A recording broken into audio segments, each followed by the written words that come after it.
In this video, I want to talk with you about the wisdom of a child. I received a question a little while ago regarding the dynamic between the inner child and the inner parent. And as I was listening to the person talk, I realized there were several misunderstandings or misconceptions about that she was having regarding doing the inner child work. So I thought I would clear these up, because if one person's having misconceptions, then others may be as well.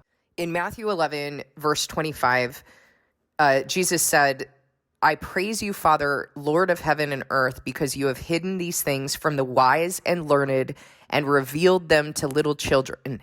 Yes, Father, for this is what you were pleased to do."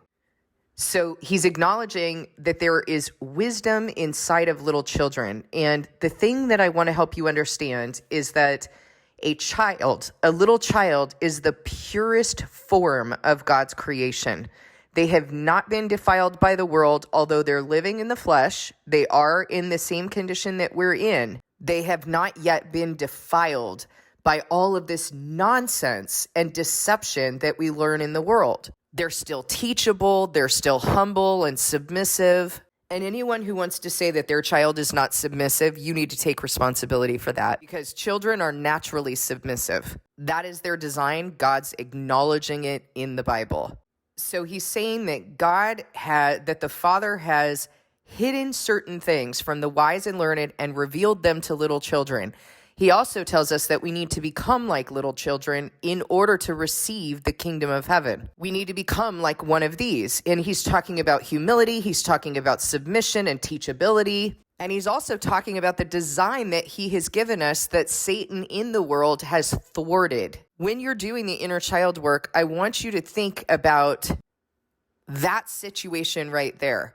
That as an adult, you have been defiled by the world. You have received and had to rehearse all of the deceptions of the world, right? Through academia, mandatory education, and everything else that you've been forced to do and believe and think and, be a robot and a machine for the world. What you're doing when you're getting into this child part of yourself is you are zipping off all of that garbage. You're getting back to that original design of how God created you. He created you with information in you.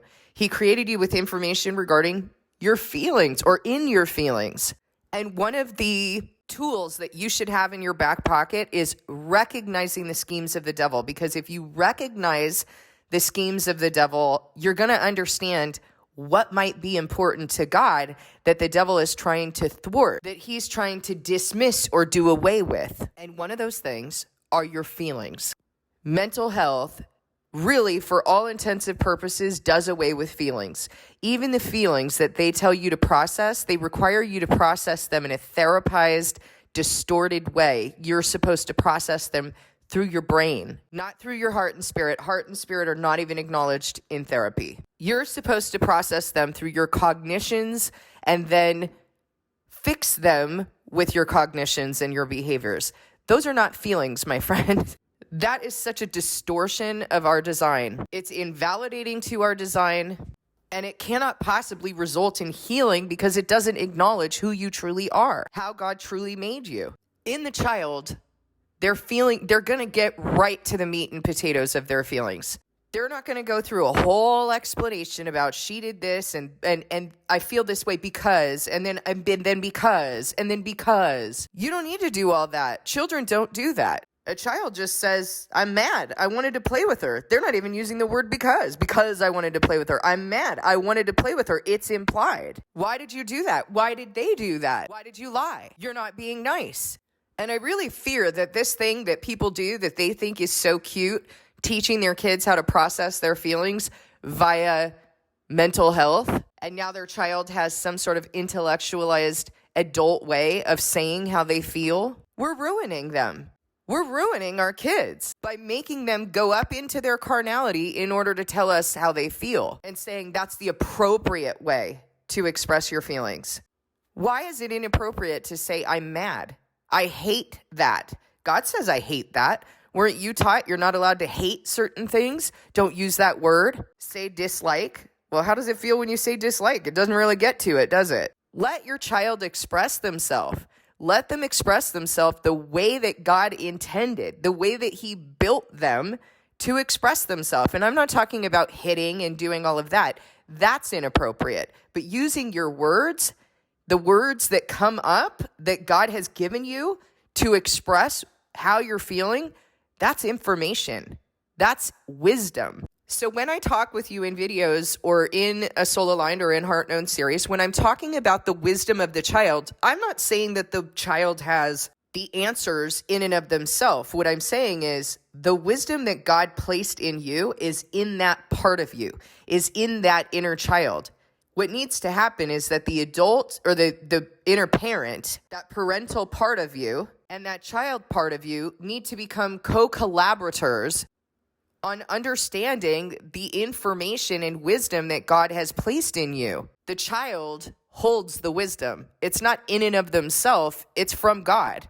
But the child is the one that has to express that wisdom, because if you don't know how he or she feels, you don't have the information for anything. You need that information. You need to know what she's feeling. You need to know what memories and situations, unresolved suffering, that feeling is connected to. I uploaded a video earlier this week, or maybe at the end of last week, when I talked about the betrayal that I was feeling with God. I know intellectually that God does not betray us. And so if I'm feeling betrayal towards God, I know that I got to whittle my heart into where that's coming from. What's unresolved that I'm now projecting onto God? But I'm not doing that from an intellectual perspective.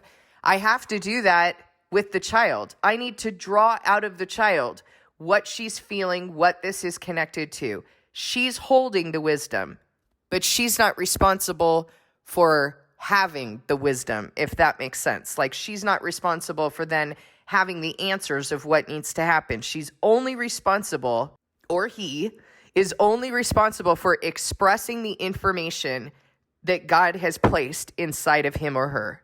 The parent then needs to be a co-collaborator.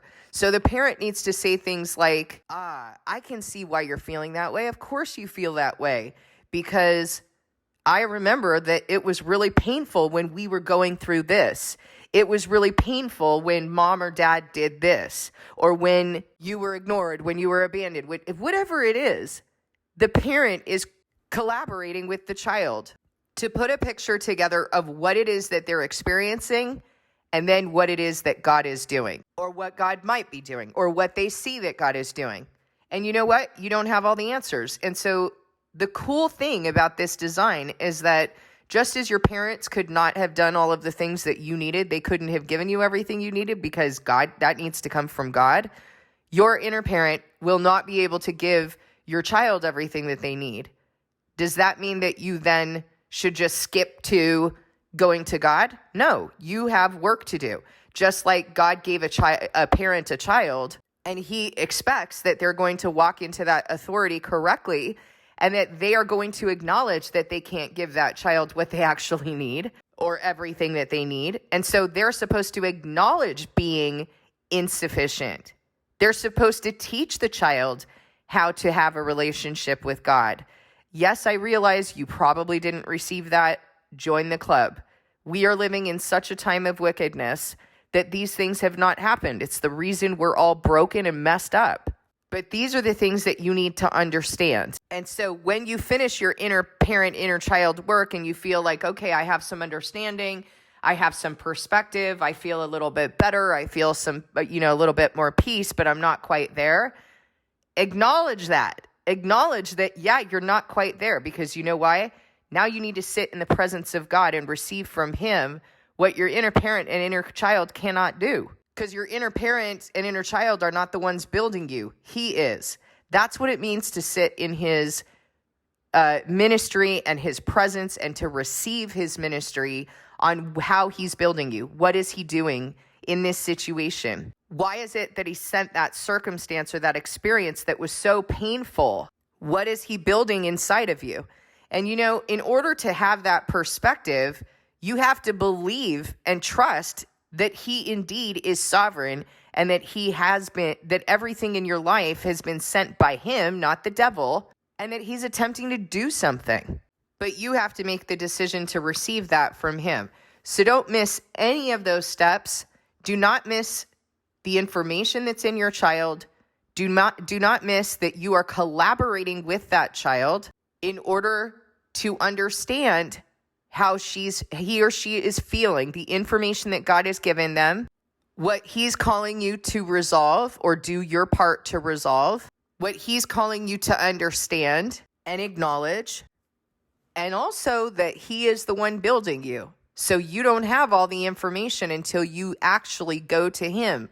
And that's when he's going to heal and seal you through that process. Now, there's also a component of repentance in that process because you're examining, you're acknowledging, and in that process, you're understanding some of the sins that resulted from your own unresolved suffering.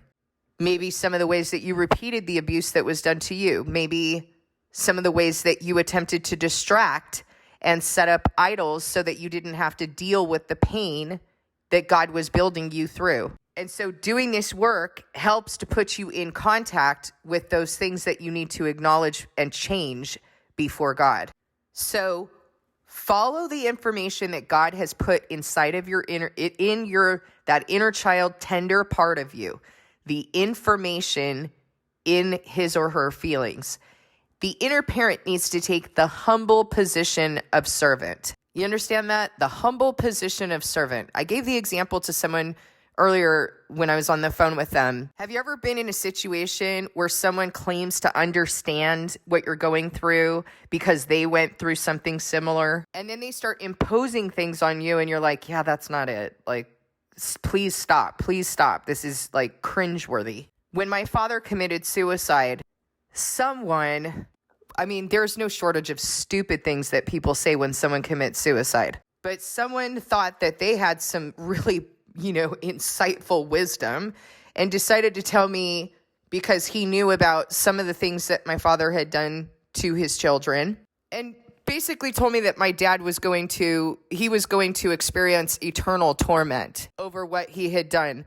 That hadn't even occurred to me at that time. At that time, everything else went out the door. I was just grieving the loss of my father. I wasn't in a place where I was trying to, punish my father in eternal torment.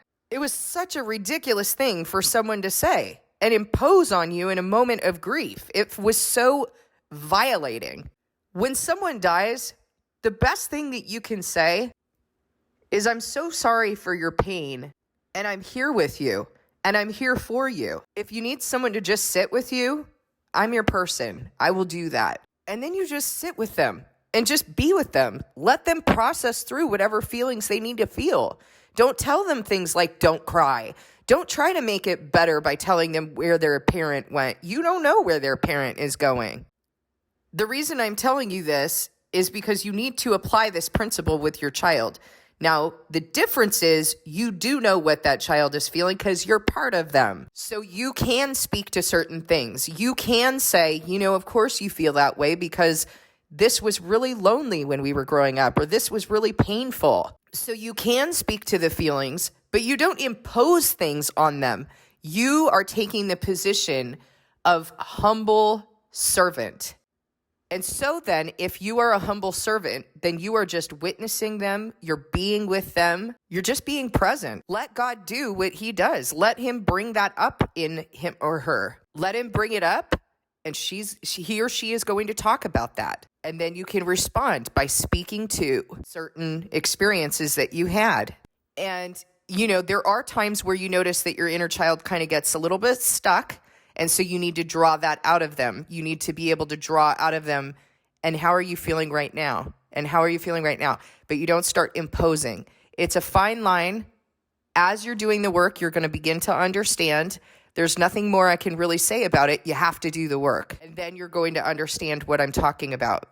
So the dynamic is one of collaboration, but it's also one of understanding that the wisdom is in the child. And so the inner parent needs to take the humble position of serving that child by helping them to draw out that wisdom. Just because the wisdom is in them doesn't mean that they understand it. The last thing I want to say is that one of the things that the person I was speaking with earlier said to me is that it looks like the inner parent has it together and the child doesn't. That could not be further from the truth. So I'm really glad that she said this to me because it helps me to understand how others might be understanding the work. The inner parent doesn't have it together, you guys. In fact, what did I tell you? The adult in this world has been defiled by the flesh and the world. The inner child, the child is the purest form of God's creation, has not been defiled by these things yet. Yes, is in the condition of the flesh, but has not had this lifetime of defilement. I mean, think about what you're trying to do here. What you're trying to do is do away with everything you've thought that you knew in this world, everything that you've been taught. Now you're realizing, my goodness, all of this that I've learned is a lie. So how could we possibly say that the inner parent has it together and the child doesn't? No, the child has the wisdom. The inner parent is the parental part of you that needs to draw out that wisdom as a co-collaborator. The child has the wisdom. These things have been hidden from the learned and the wise. I hope that helps. Thank you for listening. God bless you, and I'll see you in the next video.